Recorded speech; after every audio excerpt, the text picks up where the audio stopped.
आहेत आणि त्या जतन केल्या पाहिजेत.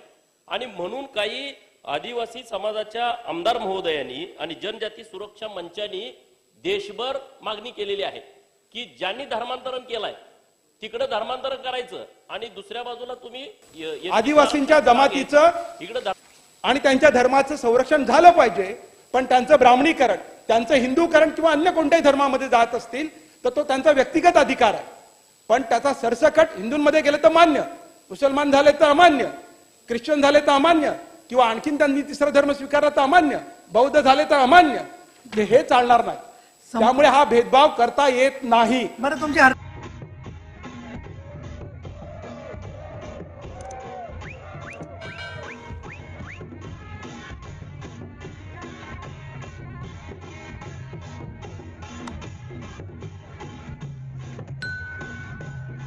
तर आपण हे सेशन चालू आणि ही तिसरी लक्षवेधी घेऊया आपण त्यामध्ये. ठीक आहे, चला. निरंजन डावकरे. लक्षवेधी क्रमांक 3.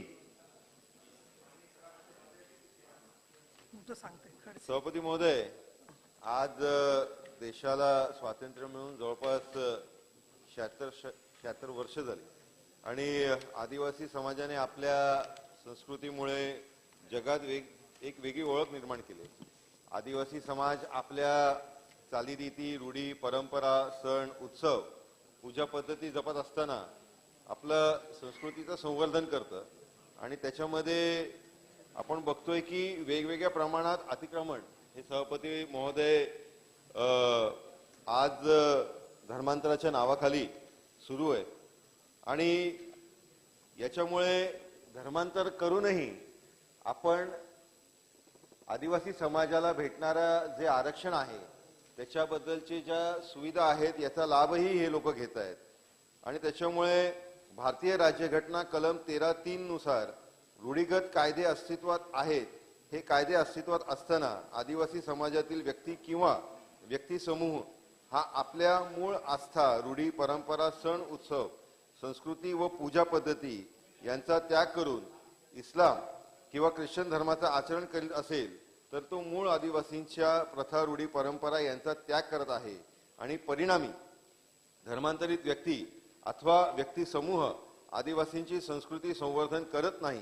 परिणामी संस्कृती हा विलोप पावायला सुरुवात होते.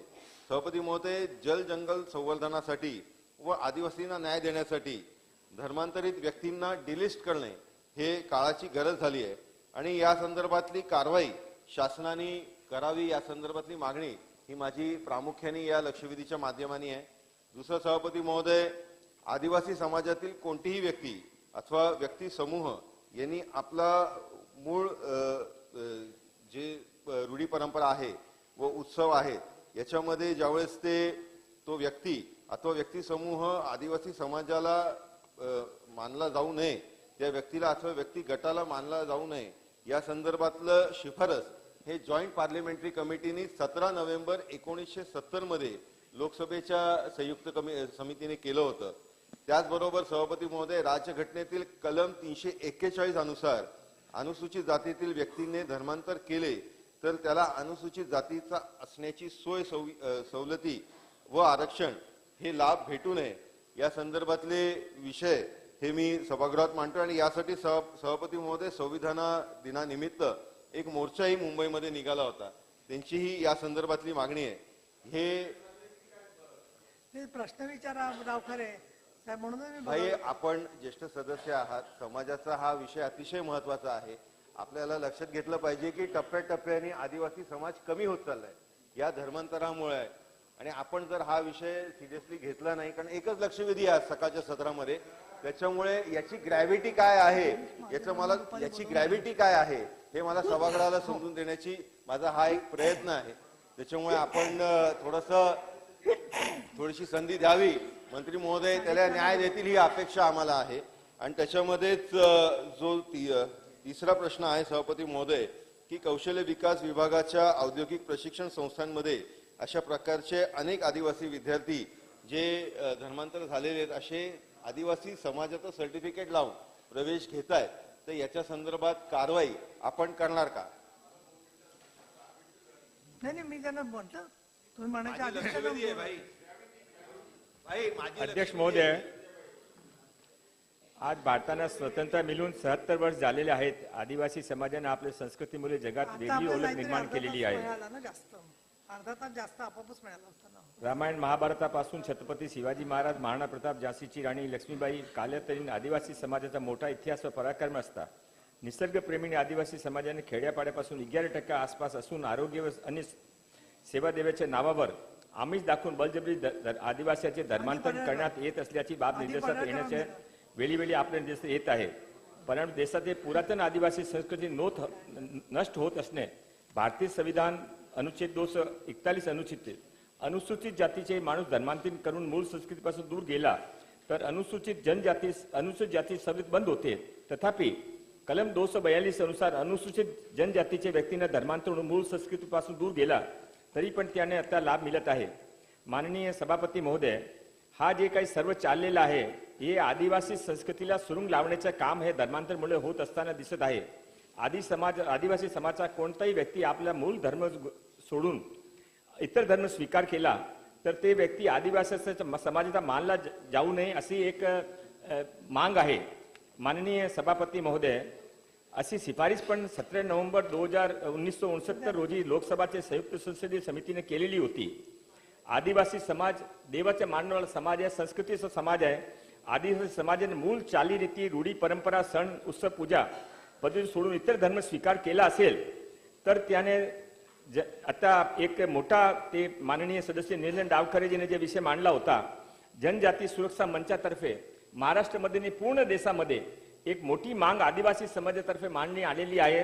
आणि त्यामध्ये हा त्यांची मांग आहे की जे आदिवासीच्या मूळ धर्म सोडून इतर धर्म स्वीकार करता ते आदिवासीचे धर्म रीतिरिवाजचे पालन करत नाही, संस्कृतीचे पालन करत नाही. आणि त्याने कसा ते दोहरे लाभ घ्यायचा, ते इथे आदिवासी झाला तर आदिवासीचे जे रिझर्वेशनचे सीट आहे ते पण घेता आणि ते जिथे नवीन ते धर्मामध्ये परिवर्तित करता तिथे जे अल्पसंख्याकचा लाभ आहे ते पण घेता. हे दोन्ही लाभ ते घेत आहे असा लोकांच्या मनामध्ये प्रश्न आहे. महाराष्ट्र सरकार याविषयी फार सजग आहे. हा मूळ आदिवासीचे हक्कावर गदा आहे असा चालता राहिला तर मूळ आदिवासी कुठे जाईल? मूळ आदिवासीचे बळजबरीचे धर्म परिवर्तन करून त्याने आमिष दाखवून ते हेल्थच्या आमिष, सुविधाचा आमिष दाखवता, ऍडमिशनचा आमिष दाखवता, लोक पैशाचा आमिष दाखवता आणि ते आपले साधारण आदिवासी माणूस बली पडता. म्हणून सरकारने यावेळी काही केला पाहिजे असा माननीय सदस्याची मागणी आहे. या विषयावर सरकार गंभीरतेने विचार करत आहे आणि नक्की सरकार यामध्ये काही करणार आहे. एक मिनिट पडळकरांना द्या ना त्यांचं. आपण ज्येष्ठ आहात प्लीज द्या. मग परत त्यांचं राहिलं की ते वाद प्रेम वगैरेचा प्रश्न. सभापती महोदया, सन्माननीय सदस्य निरंजन त्यांनी ह्या डावखरे विषयावरती लक्षवेधी साहेबांनी पूर्वी घेतली होती. अत्यंत महत्वपूर्ण विषय सभागृहामध्ये चर्चेला आणला आहे आणि माननीय सन्माननीय मंत्री महोदय यांनी सुद्धा सरकारची भूमिका ठामपणे मांडलेली आहे. सभापती महोदया, हिंदू धर्मावरती अतिक्रमण करणं, हिंदू धर्मामध्ये ही परंपरा ज्या आहेत चांगल्या चाली, रीती, रूढी, परंपरा याचं खंडन करणं अशा पद्धतीचं अनेक वर्षापासूनचं काम सुरू आहे. परंतु महाराष्ट्रामध्ये आदिवासी जमाती असतील, अनुसूचित जाती असतील, भटके विमुक्त असतील किंवा ओबीसी असतील, या सगळ्या संवर्गाला आरक्षण मिळतं. परंतु धर्मांतरणाचं प्रमाण मोठ्या प्रमाणामध्ये वाढायला लागलेलं आहे. वेगवेगळी आमिष दाखवायची, कुठं दवाखान्याचं सामाजिक आम्ही काम करतोय असं वातावरण तयार करायचं आणि तिथून परत लोकांना अडाणीपणाचा फायदा घेऊन, त्यांच्या गरिबीचा गैरफायदा घेऊन त्यांना धर्मांतर करायचं, असे प्रकार रोज घडत आहेत.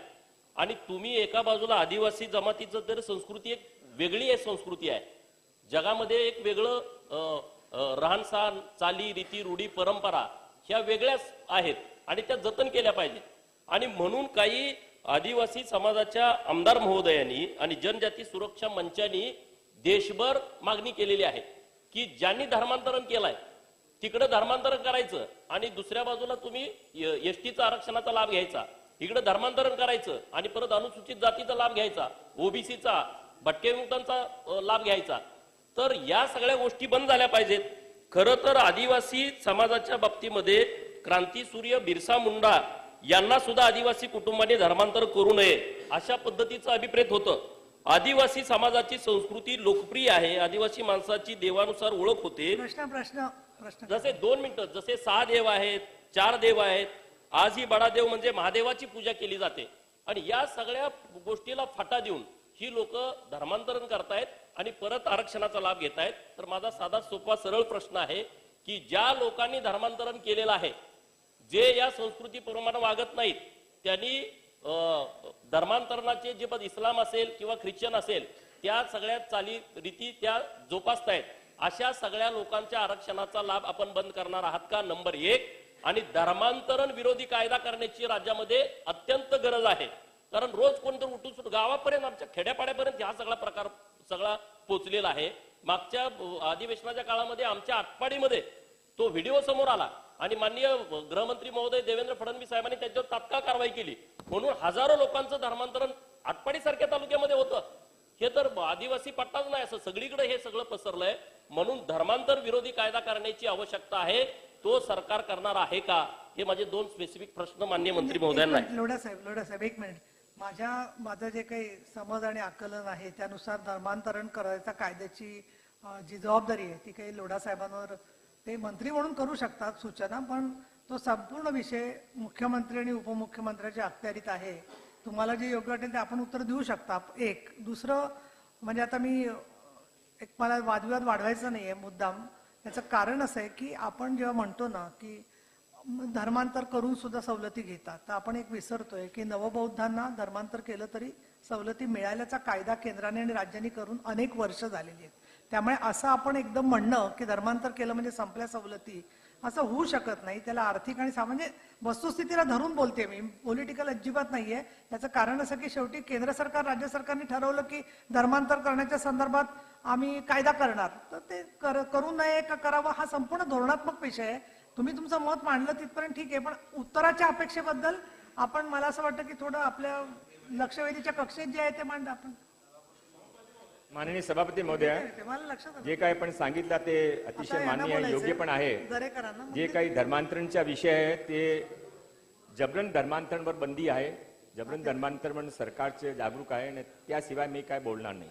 आता माझा जे विषय आहे ते जे ITI मध्ये स्किल डिपार्टमेंटमध्ये जे धर्मांतरण करून प्रवेश घेतात आणि त्याशिवाय ते ओरिजिनल पण प्रवेश घेतात, त्यासाठी विषय होता. मला आपसा ते माननीय पडळकर साहेबांना जे विषय मांडलेला आहे त्या विषयावर त्यांच्या सहमती आहे, पण ते मोठा प्रश्न आहे. ते जर सोडील तर सोडतील. आता आपला स्पेसिफिक असा आहे की जे काय 2 लाभ घेता, अल्पसंख्याकाचा पण लाभ घेता आणि आदिवासीचे लाभ घेता, ते कोणाचे लाभावर कोणाच्या हक्कावर गदा मारता, हा एक प्रश्न आहे. हा प्रश्न नक्की आपला ऍड्रेस केला पाहिजे. फक्त आपण ते हा एक धर्मांतरणचा विषय ना राहता आदिवासीच्या मूळ संस्कृतीचा विषय आपण असा चालू ठेवला तर कालांतर आदिवासीच्या मूळ संस्कृतीचा काय होईल, त्याच्या जे काही आचार विचार त्याचा काय होईल, हा पण एक प्रश्न आहे. म्हणून सरकार यावर योग्य विचार करून निर्णय घेतील. हे पण आता असं आहे की 1 मिनिट, तुम्हाला फोटोला जायचं नाही का लोढा साहेब? फोटो आहे तिकडे. मग ठीक आहे. नाही, का मी विचारलं की आम्ही आपले तुम्हाला प्रश्न विचारतोय, बऱ्याच जणांना हात वर करायचंय. दरेकर बोला. सभापती महोदय, एक अत्यंत महत्वाचा विषय आहे. आदिवासींचं धर्मांतरण त्या ठिकाणी वेगवेगळ्या प्रकारचे आमिष देऊन इस्लाम किंवा ख्रिश्चन धर्मामध्ये त्या ठिकाणी धर्मांतरण केल्याचं जातं. बोलूया आपण त्या. कारण सभापती महोदय, आपण जे सांगितलं त्या संदर्भातलं मी या ठिकाणी स्पष्टीकरण देतो की भारतीय अधिनियम 1935 अंतर्गत भारतीय ईसाईंची जी परिभाषा आहे त्याच्यामध्ये असं म्हटलंय की भारतीय ईसाई वह होगा जो कोई भी ईसाई पंथ को मानता है और यूरोपीय या एंग्लो इंडियन न हो. यानुसार अनुसूचित जनजाति मध्ये जब एक व्यक्ति ईसाई धर्म में धर्मांतरित हो जाता है, स्वाभाविक रूप से वह व्यक्ति भारतीय ईसाई की श्रेणी में आएगा. अंत उसको किसी भी प्रकार के आरक्षण की सुविधा देना असंवैधानिक माना जाएगा. हे कशातलं वाचलं आपण? सभापती महोदय, हे भारतीय अधिनियम 135 अंतर्गत ईसाई यांच्या संदर्भात आपण बोललात ते रास्त आहे, पण त्या व्यतिरिक्त सभापती महोदय आहे म्हणून सभापती महोदय या ठिकाणी क्रांतीसूर्य बिरसा मुंडा नाहीये अशा प्रकारचं धर्मांतरण करू नये अशी त्यांची भूमिका त्या ठिकाणी होती. माझ्या स्पेसिफिक 2 मागण्या सभापती महोदय आहेत. या सभागृहामध्ये अनेकदा चर्चा झाली.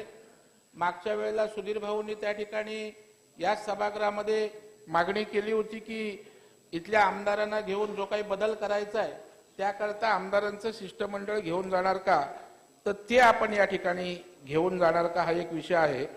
आणि दुसरं सभापती महोदय, या निमित्तानं मोठं जनजागरण झालंय.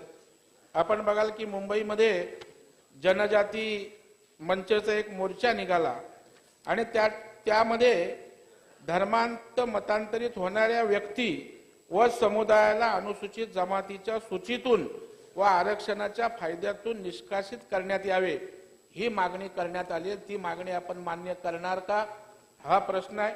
आणि आपलाच विभाग आयटी आहे. अशा किती बोगस आदिवासी विद्यार्थ्यांनी प्रवेश घेतले आहेत व त्यांच्यावर काय कारवाई आपण त्या ठिकाणी करणार. कारण सभापती महोदय, या ठिकाणी माझी माहिती आहे, आपण बघाल की जवळपास 2011च्या जनगणनेनुसार जवळपास 80 लाख ख्रिश्चन व 12 लाख मुस्लिम असे आदिवासी कुटुंबांचे धर्मांतर झाले असल्याची माहिती खालच्या सभागृहामध्ये आमदार उईके यांनी त्या ठिकाणी दिलेली आहे. आणि म्हणून सभापती महोदय, धर्मांतरित कुटुंब दुहेरी पद्धतीने अशा प्रकारचा लाभ घेत आहेत. अशा धर्मांतरित आदिवासींचे आरक्षण आणि इतर लाभ काढून घेण्याबाबत या ठिकाणी अनेकदा विधिमंडळात सुद्धा मागणी त्या ठिकाणी झालेली आहे. आणि या धर्मांतरित कुटुंबांना लाभ न देण्याबाबत भारतीय संविधान कलम 342 मध्ये 341 कलमांमध्ये सुधारणा करण्याबाबत केंद्र सरकारकडे आपण शिफारस करणार आहात का, आणि त्याकरता पुढाकार घेऊन इथल्या आमदारांना हा विषय निकाली लावून आमच्या अनुसूचित जातीच्या आदिवासी बांधवांच्या आरक्षणाचं रक्षण करणार का, त्यांच्या हक्काचा न्यायाचा वाटा त्या ठिकाणी दुसरे घेणार नाही याची काळजी घेण्यासाठी काय करणार आहात. माननीय सभापती महोदय, माननीय ज्येष्ठ सदस्य श्री प्रवीण दरेकर साहेबांनी अतिशय चांगला मुद्दा मांडलेला आहे. माननीय सभापती महोदय, माझे जे समोरचे बसले त्याने पण मी रिक्वेस्ट करू इच्छितो, हा राजनीतिक प्रश्न नाही आहे. आपण कोणीही हा नकारू शकत नाही की आदिवासी संस्कृतीचे रक्षण केला पाहिजे. ते सरकारची ते जिम्मेदारी आहे की सरकार त्याने ते आदिवासी धर्म, आदिवासी रक्षण, आदिवासी संस्कृती त्याच्या पालनासाठी त्याने आपण ते जे काही मदत असेल ते मदत केली पाहिजे. आता आपण मी एक फक्त वाचून दाखवतो. या वर्षी जे 11,710 ITI मध्ये नवीन ऍडमिशन झाले त्यामध्ये मुस्लिम धर्माने कन्वर्ट केलेले, ख्रिश्चन धर्माने कन्वर्ट केलेले त्यांनी ऑफिशियली सांगितलेलं आहे की मी आदिवासी होते पण आता मी मुस्लिम झाले, तरी पण आदिवासी कोटामध्ये त्याने प्रवेश घेतला नाही, ते तिथे आहे. हा लोकांचे मनामधला खंत आहे की जे काही आदिवासी ते रिझर्वेशनची लिमिटेशन आहे. आता महाराष्ट्रामध्ये फरक जे काही चालला ते रिझर्वेशनसाठी चालला, आपण सर बघत आहे तो रिझर्वेशनची लिमिट मध्ये आता कोण इतर जातीचे लोक घुसून सुरू केले आणि त्यांच्यासारखे आता इथे 118 असे लोक आहे की ते आपला कोणी धर्मी नाही सांगता, आमचा काय धर्म नाही आहे. हे कसा चालणार महाराष्ट्रामध्ये. हा देशामध्ये आदिवासी संस्कृतीचे रक्षणासाठी महाराष्ट्र सरकार प्रतिबद्ध आहे. आदिवासीचे नावावर कोणाने काही इतर आदिवासीचे हक्कामध्ये गदा गाऊन काय लाभ घेण्याचा प्रयत्न केला तर नक्की या सरकार त्यामध्ये काय काय निर्णय करणार आहे. पण इकडे हात वर केला म्हणून नाही नाही, एक मिनिट. कपिल पाटील विरोधी पक्षनेते. हा नाही हरकत आहे. आता विरोधी पक्षनेत्यांना बोलू द्या. सभापती महोदय, याच्यात माझा एक छोटासा प्रश्न आहे मान्य मंत्री महोदयांना. धर्मांतरण वगैरे याविषयी स्वतंत्र कायदे आहेच, परंतु विशेषतः आदिवासी बांधवांना काही मिशनरीकडून तेल देणे, पाणी देणे अशा प्रकारचे वेगवेगळ्या चर्चमध्ये प्रकार होत असतात आजाराच्या नावाखाली, एक अंधश्रद्धा म्हणून. वाटतं अशा पद्धतीनं आदिवासी बांधवांच्या शिक्षण कमी असणाऱ्याचा एक हेतू साध्य करून वाटतं अशा पद्धतीनं काही मिशनरी आणि काही संस्था काम करत असतात. विशेषतः तेल पाणी देणे आणि त्याच्यातून आजार बरं होणं, मग काही वेळेस लग्न जमणं असं सुद्धा सांगतात, मुलगा पास होणं असं सुद्धा सांगतात. वाटतं याच्यावर सुद्धा कारवाई करण्यासाठी सरकार पावलं उचलेल.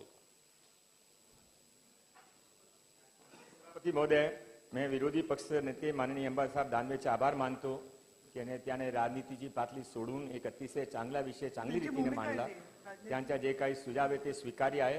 ते यावर जे काही बलजबरी प्रकारे ते धर्मांतरण होत आहे त्यावेळी त्यासाठी सरकार सजग आहे आणि त्यासाठी सरकार योग्य पावलं उचलणार.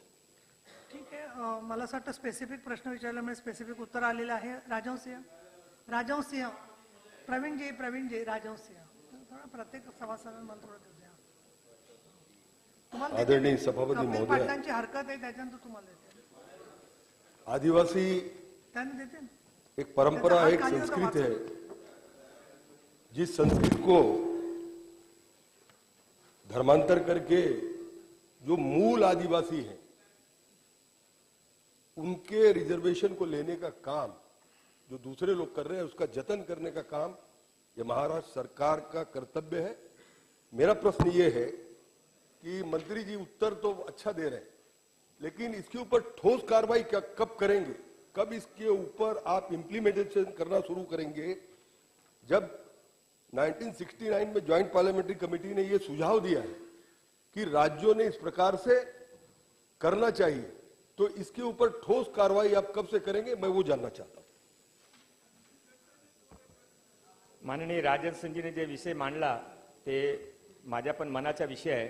पण जसा माननीय सभापती महोदयाने सुचवला की हा माझे खात्यामध्ये नाही आहे, म्हणून मी माननीय मुख्यमंत्री एकनाथरावजी शिंदे, माननीय उपमुख्यमंत्री माननीय देवेंद्रजी फडणवीस आणि उपमुख्यमंत्री अजित पवार साहेब त्यांच्या चर्चा करून या विषय कसा आपण पुढे जाऊ शकता त्यावर योग्य निर्णय करून या सदनमध्ये मी ठेवू. ठीक आहे. कपिल पाटील महोदया, त्यांनी हरकत घेतली. खडसे साहेब कपिल पाटलांची हरकत आहे. हरकत कपिल पाटील उभे. धन्यवाद परवानगी दिली सभापती. त्यांना. खडसे साहेब, सॉरी. सभापती महोदया, माननीय मंत्री महोदयांनी लक्षवेधीवर जे लेखी उत्तर दिलंय त्यालाही माझा आक्षेप आहे आणि आता त्याने जे उत्तर दिलं त्यालाही आक्षेप आहे. भारतीय संविधानाला हे सभागृह कटिबद्ध आहे, प्रतिबद्ध आहे. संविधानातील तरतुदींनी जे मूलभूत अधिकार दिलेले आहेत त्याच्याशी विसंगत कोणतीही भूमिका संविधानाची शपथ घेऊन सत्तेवर आलेल्या सरकारला घेता येत नाही. आणि मान्य मंत्री महोदय संविधानाचं तर उल्लंघन करतायत, पण लेखी उत्तरात भारतीय संविधान असं सांगतं आणि विशेषतः अनुसूचित जाती आणि जमातींच्या संदर्भामध्ये की धर्मावर आधारित कोणताही भेदभाव करता येत नाही. आणि या देशामध्ये धर्माधारित सवलती मिळत नाहीत.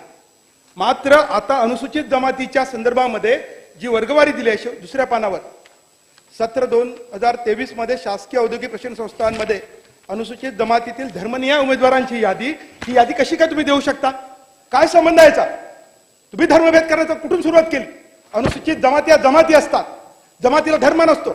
कोणता धर्म पाळायचा, उपासनेचा धर्म हा त्याचा अधिकार आहे, तो व्यक्तिगत अधिकार आहे. धर्माधारित प्रवेश दिल्याची यादी तुम्ही देता, लेखी देता, यावरच माझा आक्षेप आहे.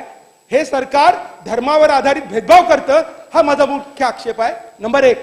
आणि नंबर 2 की जी मागणी लक्षवेधीत त्यांनी केली त्यांना अधिकार आहे सदस्यांना, मी त्याबद्दल आक्षेप घेत नाही. मागणी कोणती करता येते, संविधानात त्यांना अधिकार दिलेला आहे. परंतु शासनाला निष्कासित करता येण्याचा अधिकार दिलेला नाहीये. धर्म बदलल्याने जात आणि जमात बदलत नसते. आदिवासींच्या जमातीचं आणि त्यांच्या धर्माचं संरक्षण झालं पाहिजे, पण त्यांचं ब्राह्मणीकरण, त्यांचं हिंदूकरण किंवा अन्य कोणत्याही धर्मामध्ये जात असतील तर तो त्यांचा व्यक्तिगत अधिकार आहे. पण त्याचा सरसकट हिंदूंमध्ये गेलं तर मान्य, मुसलमान झाले तर अमान्य, ख्रिश्चन झाले तर अमान्य, किंवा आणखीन त्यांनी तिसरा धर्म स्वीकारला तर अमान्य, बौद्ध झाले तर अमान्य, हे चालणार नाही. त्यामुळे हा भेदभाव करता येत नाही. बरं, तुमची हरकत पूर्ण करा. माझी आक्षेप आहे की मंत्री महोदयांनी पूर्ण करा. त्यांचे मी पण उत्तर त्याच्यावर मागे देणार आहे. घ्यावं, माझं ruling तात्काळ देणार मागे घ्यावं. हे ताबडतोब हरकत पूर्ण करा. आपण मी हो, पण मी हरकत ruling पूर्ण देणार आहे करतो. माझी त्याच्यावर. मागणी आहे की हे तात्काळ मागे घ्यावं. नंबर 1 लेखी उत्तर, धर्माधारित वर्गवारी तुम्ही ते लेखी दिलेली आहे, तुम्हाला अधिकार नाही आहात. आणि नंबर 2 तुम्ही त्यानंतर जे करता आहात अशा पद्धतीचं आश्वासन देण्याचा अधिकार नाही. तुम्ही राजकीय सभेत करा ना भाषण, आमचं काय म्हणणार, पण हे सभागृह आहे, हे संविधानाने प्रतिबद्ध सभागृह आहे. या सभागृहामध्ये तुम्हाला भेदभाव करता येणार नाही. ही माझी हरकत आहे. ठीक आहे. तुम्हाला एक मिनिट जरा हरकतीवर सगळ्या सभागृहाला रुलिंग पाहिजे असेल तर मी नाही, आधी सरकारचं म्हणणं ऐकून घ्या, मी देते ना रुलिंग देतो.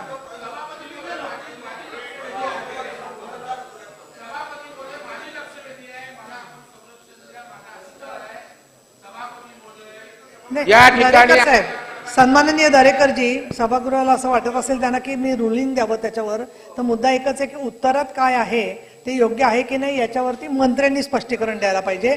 परंतु आपण जाती धर्मनिहाय विश्लेषणात आकडेवारी देऊ शकतो की नाही याच्यावर मी माझं रुलिंग देऊ शकते. तर त्याच्यामुळे दरेकर, तर तुम्हाला आधी प्रश्न विचारायचा, खरं तर यांनी स्पष्टीकरण दिलं असतं, त्यांच्या म्हणणं काय ते बरं झालं असतं आणि मग तुम्ही बोला असं मला वाटतं. धन्यवाद सभापती महोदय. माननीय सदस्य कपिल पाटील यांनी जे काही विषय मांडला आधी 4 लोकांना त्या बोलायचंय, फक्त मी 12:30 त्यांच्या वाजता माहितीसाठी संपायचंय. हां. मी त्यांच्या चर्चा खोलीमध्ये जाणार नाही. हा जे काही फिगर्स आलेला आहे हे फिगर्स मी केलेला नाही. हे फिगर्स महाराष्ट्र सरकारच्या जे डिपार्टमेंट आहे, आदिवासी डिपार्टमेंट आहे, त्यांच्यातर्फे आलेला विषय आणि त्यांचे ते पूर्वीपासून त्यांची सरकार होती, जे सरकारमध्ये कधी ते होते त्या सरकारच्या वेळी जे काही विषय होता ते विषय ते मांडलेला आहे. यामध्ये ते जे ऍडमिशन घेता त्याने स्वतःचे जाती धर्मच्या प्रत्येकमध्ये नोंद होती. त्यामध्ये त्याने लिहिलं आहे की मी मुस्लिम आहे, मी ख्रिश्चन आहे. मी काय करू त्यासाठी? अध्यक्ष महोदय, आम्ही काय काय बात देऊ? माननीय अध्यक्ष, माननीय सभापती महोदय, माननीय सभापती महोदय, कपिल पाटील साहेब तुम्ही बसा खाली, त्यांचं उत्तर द्यायला मी बोलतो. अहो, पूर्ण करू दे ना, तुम्ही असं गोंधळ घालू नका, हे असं बरोबर नाहीये. ते कपिल पाटीलजी त्यांचं उत्तर पूर्ण होऊ द्या, त्याच्यानंतर मी आहे ना इकडे. असं नाही की तुम्ही एकमेकाशी लढताय दोघं. थांबा, बोला. मूळ प्रश्न वेगळा आहे. मूळ प्रश्न माननीय अध्यक्ष महोदय वेगळा आहे. हा विषय थांबा हो दरेकर, चला भाई चला. माननीय सभापती महोदय, आता नका बोलू, बसून. चला थांबा जरा, आदिवासींचा विचार करा. चला. माननीय सभापती महोदय, माननीय निरंजन डावखरे साहेबांनी अतिशय चांगली लक्षवेधी मांडली. हा समाजाचा प्रश्न आहे, त्यामध्ये राजनीती आणण्याचा कोणी प्रयत्न केला तर काही बरोबर नाही. हा फक्त असा प्रश्न आहे की जे मूळ आदिवासी संस्कृती आहे ज्याच्या रक्षणासाठी सरकारची जबाबदारी आहेत की नाही, त्यांचे माझा फक्त असा विचार असा सांगायचे आहे की यामध्ये आपण काय जाती धर्मचा भेदभाव करत नाही. जे काही आपला कॉन्स्टिट्यूशन आहे, संविधान आहे, त्यामध्ये आपण काही संविधानच्या विरोध जात नाही. संविधान मध्ये जे काही निहित आहे ते चालू तेच सर्वोच्च आहे. म्हणून फक्त इथे असा प्रश्न आहे की जो दोन्ही लाभ घेतात ते हे काय संविधान मध्ये आहे का? काय आपण आदिवासीचा लाभ पण घ्यावा ना? मी एक मिनिट थांबा. माननीय सभापती महोदय, तुम्ही खाली बसा. माननीय सभापती महोदय, मला संरक्षण द्या. हे पहा, असं नाही चालणार वगैरे बोलायचं नाही. तुम्ही खाली बसा, त्यांचं उत्तर पूर्ण होऊ दे, त्याच्यानंतर मी रुलिंग देते. अहो पण ठीक आहे, अहो त्यांच्या उत्तरावरती तुम्ही बोला ना नंतर. तुम्ही अडवता का बोलताना? असं नाही बरोबर. नाही, सगळे खाली बसा. तुम्ही आधी, कपिल पाटील तुम्ही खाली बसा. तुम्ही त्यांनी बोलल्यावरती आपल्या चर्चेसाठी हे सभागृह आहे का आरडाओरडा करून त्यांचं तोंड? तुम्ही लोकशाहीवादी आहात ना, मग बसा बरं खाली. चला, तुम्ही फार लोकशाहीवादी आहात, तुम्ही खाली बसा आधी. चला पूर्ण करा. महोदय, हा प्रश्न फार वेगळा होता. कोणाच्या फुटामध्ये काय मला काय माहित नाही. माझ्या फक्त असं, मी अध्यक्ष महोदय, सभापती महोदय कन्क्लूड करतो. यासाठी इथे चर्चा जास्त होऊ नये म्हणून मी एक रिटायर्ड वाईस चान्सलरच्या अध्यक्षतेमध्ये एक समिती आपण निवडणूक करणार आहे. त्या सर्व फॅक्टरी स्टडी करून राज्य सरकारमध्ये ठेवतील, राज्य सरकार यावर योग्य निर्णय घेतील. एक मिनिट, कपिल पाटलांनी जो मुद्दा मांडला त्याचं मला जे वाटतंय ते अनुभवाच्या आधारे मी रुलिंग देऊ नको का खडसे साहेब? कारण परत कपिल पाटील नाराज राहिलेले मला आवडणार नाही. त्यांनी हरकत मांडलेली आहे आणि ती महत्वाची हरकत आहे, संविधानिक हरकत आहे त्यांची. पण मग तुम्हाला त्या हरकतीवर बोलायचंय का? नाही ना. मग मी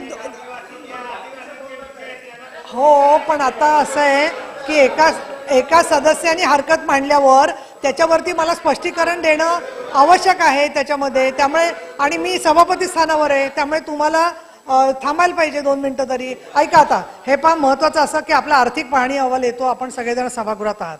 महाराष्ट्राचा आर्थिक पाहणी अहवाल येतो, केंद्राचा आर्थिक पाहणी अहवाल येतो. त्याच्यामध्ये लोकसंख्येच्या नुसार कुठल्या धर्माचे किती मुलं जन्माला आलेली आहेत याची माहिती असते ना. सेन्ससमध्ये असते.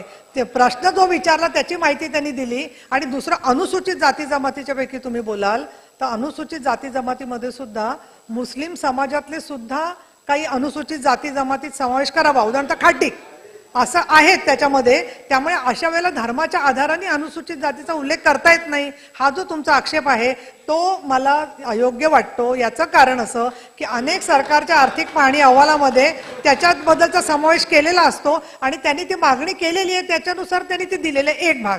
दुसरा भाग असा, मी परत सभागृहाला विनंती काय करते की धर्मांतर करायचं का करायचं नाही, काय करायचं, वैयक्तिक करायचं, सामूहिक करायचं, हा सगळा संपूर्ण तात्विक, वैचारिक, आध्यात्मिक विषय आहे सगळा. पण तसाच तो कायदा सुव्यवस्थेशी संबंधित विषय आहे. आणि सन्माननीय विरोधी पक्षनेते जे बोलले की प्रलोभन दाखवून धर्मांतर, ह्या मुद्दा जो आहे तो कायदा सुव्यवस्थेच्या दृष्टीने महत्वाचा आहे का नाहीये? आज मुलींचं ट्रॅफिकिंग होते का नाही होते काही ठिकाणी, ठीक आहे, अतिशयोक्त प्रमाणात थोडं त्याच्या एखाद्या पिक्चरमध्ये वगैरे येत असेल, पण या घटना घडताना आपल्याला दिसत आहेत. तर मला असं वाटतं की याचं गांभीर्य जाऊ नये या दृष्टीने निरंजन डावकर यांची जी लक्षवेधी आहे त्यामधल्या आदिवासींच्या संदर्भात त्यांना त्या सवलती देता येतात की नाही याच्याबद्दल दरेकरांनी अधिसूचना सुद्धा वाचलेली आहे. हो, आता त्याच्यावरती काय करायचं याच्यावर माननीय मुख्यमंत्री महोदय मुख्यमंत्र्यांशी आणि उपमुख्यमंत्र्यांशी बोलून समिती करतायत. तर तिथे आपण सगळे ते आक्षेप आपले जे आहेत ते आपण जरूर नोंदवू. मुद्दा असा आहे की आदिवासींना त्यांनी तो फायदा घेतल्यामुळे बाकीच्या आदिवासींवर अन्याय होतो का, धर्मांतर केलेल्या आदिवासींना सुद्धा त्याच्या सवलती मिळाल्या पाहिजेत का काय, हा संपूर्णपणे धोरणात्मक मुद्दा आहे. याच्यावर आपल्याकडे जेव्हा चर्चा होईल त्यावेळेला आपण सविस्तर मतं मांडूया. पण अन्यथा याच्यावरून इथे वादविवाद तुम्ही करू नये असं मला वाटतं. तरी मी बोलायला परवानगी देते सगळ्या जणांना, पण दरेकर आता तुम्हाला शेवटची परवानगी देते मी आजच्या म्हणजे आता सत्रामध्ये. कारण इकडे खडसेंना बोलायचंय, अमोल मिटकरींना बोलायचंय, भाई जगतापांना बोलायचं, मग यांना मी कधी बोलायला देणार? बोला चला. हा, सभापती महोदय, माझा स्पेसिफिक प्रश्नाचं उत्तर आलेलं नाही म्हणून मी आपल्याकडे विनंती केली. सभापती महोदय, आदिवासींना न्याय देण्यासाठी धर्मांतरीत व्यक्तींना डिलिस्ट करणं ही काळाची गरज झालेली आहे. माझी डिलिस्टिंगची मागणी आहे. आणि भाई, ही माझी मागणी नाही, काँग्रेसचे खासदार स्वर्गीय कार्तिकराव ठराव यांनी 1967 रोजी पहिल्यांदा संसदेमध्ये धर्मांतरण थांबवण्याचा डिलिस्टिंगचा विषय मांडला काँग्रेसच्या खासदारांनी. आणि त्या दिवसापासूनच धर्मांतरण केलेल्यांना अनुसूचित जमातीच्या यादीतून वगळण्यात यावे यासाठी खरे प्रयत्न सुरू झाले. आणि त्यामुळे जर धर्मांतर थांबले अथवा थांबवायचे असेल तर या ठिकाणी डिलिस्ट करणे ही जनजाती समाजाची गरज आहे. त्या संदर्भात आपण काय करणार आहात याचं उत्तर आलेलं नाही. ते उत्तर द्यावं. कमिटी नाही, त्या संदर्भात कमिटीचं करतील. आणि आमदारांना घेऊन जे खालच्या सभागृहामध्ये जे आश्वासन दिलं होतं त्या संदर्भात आपण या संदर्भात केंद्र सरकारशी संवाद साधून काय करणार आहात? आता मी खडसे साहेबांना बोलायला देणार आहे, पण ऐका, मी सगळ्यांना देणार नाही परवानगी. खडसे साहेब आणि भाई जगताप दोघांनाच देणार, कारण 12:25 मला संपवून पुढचं प्रश्नोत्तराचं सुरू करायचंय. तुम्ही थोडं माझ्याही अडचण लक्षात घ्या त्याच्यामध्ये. काय नाही बोलता. ज्येष्ठ सदस्य श्री प्रवीण दरेकर साहेबांनी जे मुद्दा मांडला त्यामध्ये आपण एक समिती जे रिटायर्ड व्हाईस चान्सलरची अध्यक्षतेमध्ये समिती गठीत करणार आहे, त्या समितीमध्ये आपण प्रत्येक दलाचे एक सदस्याने घेऊन किंवा ते संख्यानुसार घेऊन आणि ते समितीमध्ये हा विषय आपल्या त्याने पण घेऊ, ते आपले सदस्य हा विषय आपण करून त्यामध्ये योग्य निर्णय करू. त्यांनी सांगितलं ना ते मुख्यमंत्री आणि उपमुख्यमंत्री. खडसे साहेब बोला चला. कपिल पाटील आता थांबा तुम्ही. मी चर्चा ऐकतोय बऱ्याच वेळापासून. मुळामध्ये त्याच्यापेक्षा जास्त मी लोकशाहीवादी होऊ शकत नाही. आपण काही मत व्यक्त केलं, मंत्री महोदयांनी काही मत व्यक्त केलं. मुळामध्ये धर्मांतर करणं किंवा न करणं हा त्याचा फंडामेंटल राईट आहे, त्याचा अधिकार आहे, मूलभूत अधिकार आहे. माझा 2 प्रश्न या ठिकाणी आहे.